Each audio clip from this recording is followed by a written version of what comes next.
મિત્રો આજે આપણે વાત કરવાના છીએ માનવ કલ્યાણ યોજના વિશે, જેમાં 25,000 રૂપિયા સુધીના સાધન સહાય તમને મળવાપાત્ર છે. મિત્રો આમના ઓનલાઈન ફોર્મ ભરાવાના શરૂ થઈ ગયેલ છે. ઓનલાઈન ફોર્મ કેવી રીતે ભરવું એના વિશે આપણે આના પછીનો વિડીયો બનાવવાના છીએ. તમે ચેનલ સાથે જોડાઈ જજો. આ વિડીયોની અંદર યોજના વિશે તમને સંપૂર્ણ માહિતી આપશું કે કોને લાભ મળવાનો છે અને તમારે ફોર્મ ભરવા માટે કયા કયા ડોક્યુમેન્ટ છે એ ભેગા કરવાના છે. તો આ વિડીયોને ખાસ પૂરો જોઈ લેજો, જેથીને કોઈ પણ ભૂલ ન થાય અને તમને કીટ છે એ મળી રહે. તો ચાલો શરૂ કરીએ.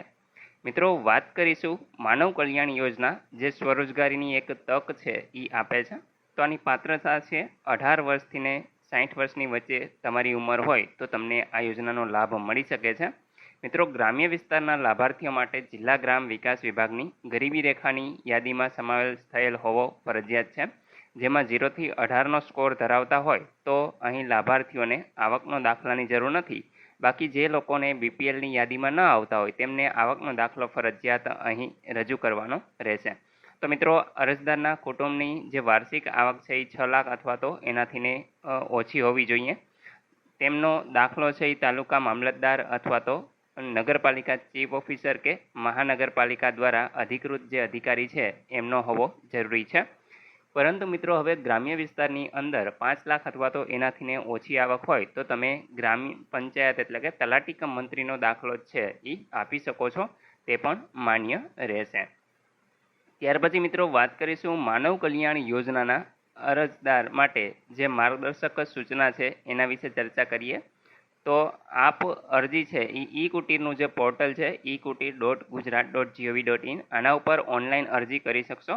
આપણે મિત્રો અલગ વિડીયો બનાવશું, તો તમે ચેનલ સબસ્ક્રાઈબ કરી લેજો, જેથી તમે એ જોઈ અને જાતે જ ઓનલાઈન અરજી કરી શકો.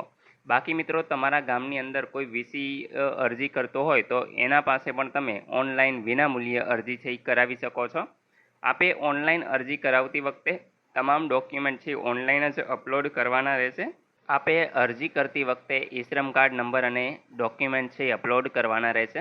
મિત્રો આપણે આગળ તમામ ડોક્યુમેન્ટ વિશે પણ ચર્ચા કરવાના છીએ. આપે પોર્ટલ પર જાતિ પસંદ કરવાની રહેશે અને તેનું પ્રમાણપત્ર પણ અપલોડ કરવાનું છે. આ સિવાયની તમામ જે જાતિઓના લાભાર્થીઓ છે એમને 6 લાખ સુધીની આવકનું પ્રમાણપત્ર છે એ અપલોડ કરવાનું છે.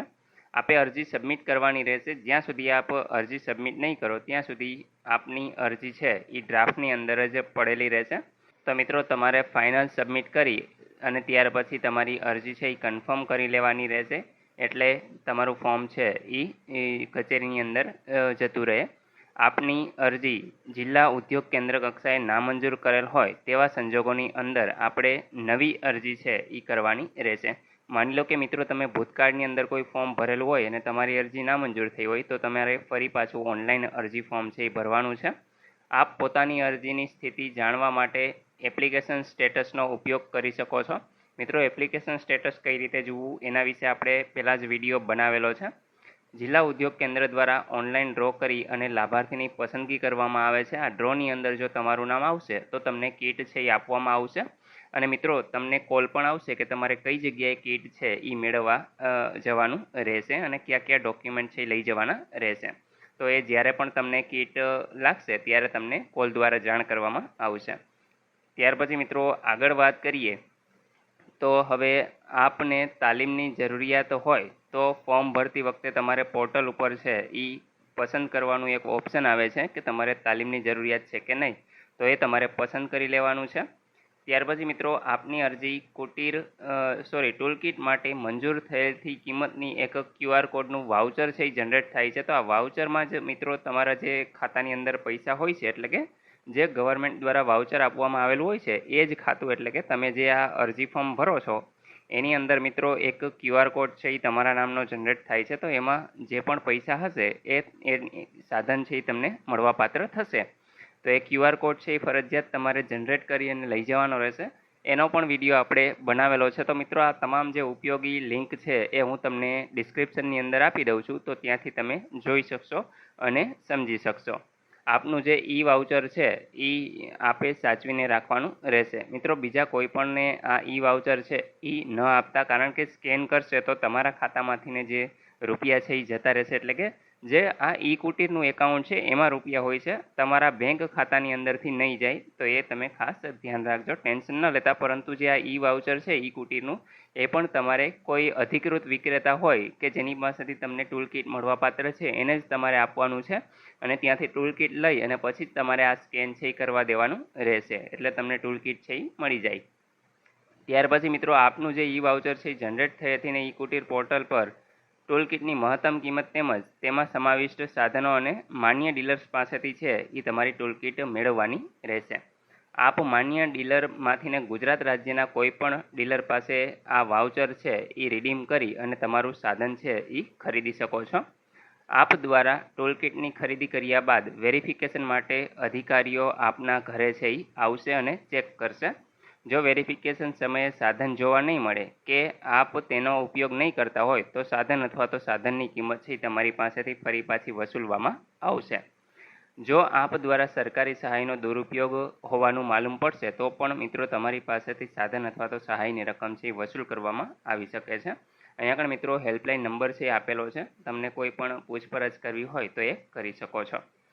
ત્યાર પછી મિત્રો અહીંયા તમે જોઈ શકો છો કે તમને મળવાપાત્ર જે ટૂલ કિટ છે એના નામ આપેલા છે. તો અહીંયા ટૂલ કિટનું નામ આપેલું છે. તો મિત્રો પેલું છે દૂધ દહીં વેચનાર, તો એના સાધનો તમને મળશે. ભરતકામ માટેના સાધનો, જેમાં મિત્રો તમને સિલાઈ મશીન છે એ આપવામાં આવે છે. ત્યાર પછી મોટે ભાગે બ્યુટી પાર્લરનું કામ બહેનો કરતી હોય તો એમના માટે પણ ટૂલ કિટ છે એ તમને મળવાપાત્ર છે. ત્યાર પછી પાપડ બનાવટ એનું મશીનરી છે એ તમને મળવાપાત્ર છે. વાહન સર્વિસ અને રિપેરિંગ કામ કરતા હોય અથવા તો જે લોકો પ્લમ્બર કામ કરતા હોય તો એના માટે પણ અહીંયા ટૂલ કિટ છે એ મળવાપાત્ર રહેશે. ત્યાર પછી મિત્રો સેન્ટિંગ કામ માટે પણ તમને ટૂલ કિટ છે એ આપવામાં આવશે. ઇલેક્ટ્રિક એપ્લાયન્સીસ અને રિપેરિંગ કામ જે લોકો કરતા હોય તો એમના માટે પણ અહીં ટૂલ કિટ છે એ આપવામાં આવે છે. તો આટલી જે મિત્રો 8 જે અહીં આપણે ટૂલ કિટ છે એ તમને મળવાપાત્ર છે. આમાંથી તમને જે પણ લાગુ પડતી હોય એ તમારે છે એના માટે ફોર્મ છે એ ઓનલાઈન અરજી કરી દેવાની છે. ત્યાર પછી સંપૂર્ણ ચકાસણી થશે અને ડ્રોની અંદર તમારું નામ આવશે તો મિત્રો એક વાઉચર છે એ જનરેટ થશે ને તમારે ટૂલ કિટ છે એ ત્યાંથી લઈ અને જે લાભ છે એ મેળવવાનો રહેશે. તો મિત્રો આશા રાખું છું કે યોજના વિશે તમને સંપૂર્ણ માહિતી મળી ગઈ છે. તેમ છતાં પણ કોઈ પ્રશ્ન હોય તો તમે કોમેન્ટ દ્વારા પૂછી શકો છો. બાકી મિત્રો તમારે ડોક્યુમેન્ટની અંદર તમારું આધાર કાર્ડ છે, ત્યાર પછી જે પણ ટૂલ કિટ માટે તમે ફોર્મ ભરો છો એનું એક સર્ટિફિકેટ જોશે. ત્યાર પછી મિત્રો આપણે આગળ જ જોયું કે તમારે ઈ શ્રમ કાર્ડ જોશે, ત્યાર પછી બેંકની ચોપડી જોશે. તો આ તમામ જે ડોક્યુમેન્ટ છે એ તમારે ભેગા રાખવાના રહેશે અને એક તમારો પાસપોર્ટ સાઇઝનો ફોટો છે એ તમારે અપલોડ કરવાનો રહેશે. બાહેંધરી પત્રક ભરી અને તમારે અપલોડ કરવાનું છે. આ તમામ ડોક્યુમેન્ટ છે એ આપણે જ્યારે ઓનલાઈન અરજી કરશું ત્યારે મિત્રો કઈ રીતે ભરવું એ તમામ વસ્તુ છે એ તમને એમાં સમજાવવામાં આવશે. તો તમે ટેન્શન ન લેતા, આપણે એ તમામ વસ્તુ છે એ કઈ રીતે સ્કેન કરી અપલોડ કરવી એના વિશે સંપૂર્ણ માહિતી છે એ આપી દેવાના છીએ. તો તમે ચેનલ સાથે જોડાઈ જજો અને નોટિફિકેશનની અંદર ઓલ નોટિફિકેશન છે એને ક્લિક કરી લેજો, જેથીને તમને સૌપ્રથમ માહિતી છે એ મળી જાય અને તમે જાતે જ ઓનલાઈન અરજી કરી શકો. મિત્રો આશા રાખું છું કે આ વિડીયોની અંદર તમને સંપૂર્ણ માહિતી મળી ગઈ છે. તેમ છતાં પણ કોઈ પ્રશ્ન હોય તો કોમેન્ટ દ્વારા પૂછી શકો છો. વિડીયોને લાઇક કરી દેજો, તમારા મિત્રો સુધી શેર કરજો અને ચેનલને સબસ્ક્રાઈબ કરી લેજો, જેથી આવી કોઈ પણ માહિતી આપ સુધી પહોંચતી રહે. વિડીયો જોવા બદલ આપનો ખૂબ ખૂબ આભાર. મળીએ એક નવા વિડીયો સાથે. ત્યાં સુધી જય હિન્દ.